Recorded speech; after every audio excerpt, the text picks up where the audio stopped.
shaky. I'm feeling super anxious at the moment. I'm not in my car. I'm not near my house.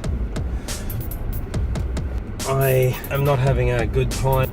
I'm not 100% sure why, but I'm not at home. My partner's not around. I've just dropped her off. She's gone carousing with her friends for the weekend. Today's Australia Day, so maybe I should wave a flag in front of you. I haven't gotten much done this week. That Lego film took a lot out of me. I was staying up most of the night, a couple of nights. I've been trying to put all the other stuff together, but because I'm feeling anxious and because other things, you know, as much as the decision to pursue this has been made, I'm still a bit concerned about money. I'm still a bit concerned about whether I'm capable of any of it. That's just exacerbating my anxiety. I'm working on a couple things, but because I had other stuff to do, I just haven't had a chance to complete any of it. Biting off more than I can chew. There's an expression for that, other than biting off more than I can chew. At the moment, I'm driving around seeing if there's what sort of premises there are available, because I am thinking of still setting up a business, a proper, legitimate business. There is a crap load of empty places. You ever get those feelings when you're just almost crying all the time? The definition of insanity and stupidity is doing the same thing over and over again and expecting a different result. But science actually works on the premise of doing something again and again and again and getting the same result. But because there are so many variables in the universe, unless you take control of all the variables associated with anything that you do, there can be a different result. Me sitting in my car talking to a camera, which is a bit crazy, the way that it achieves a different result for me is because I get it out there.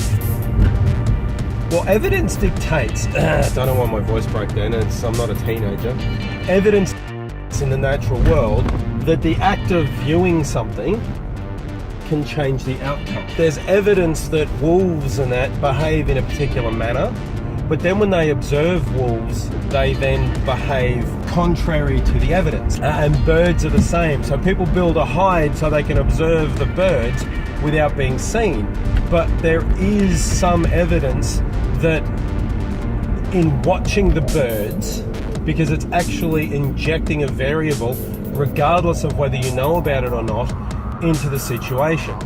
I don't know if that's true, but there has been some evidence to indicate that it is.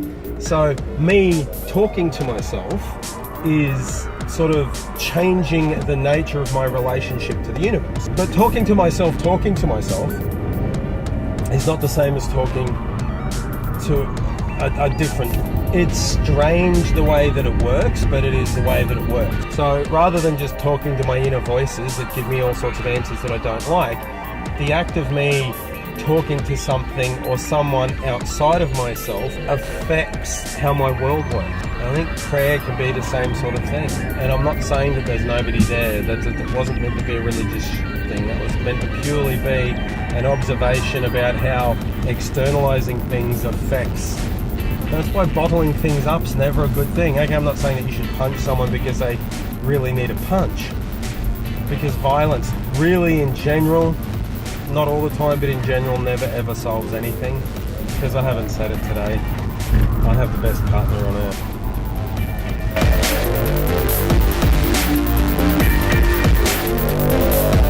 Well, okay, that's not true. Her having crap loads of money in the bank would make her the best partner on earth. But shy of that, she's the best partner on earth.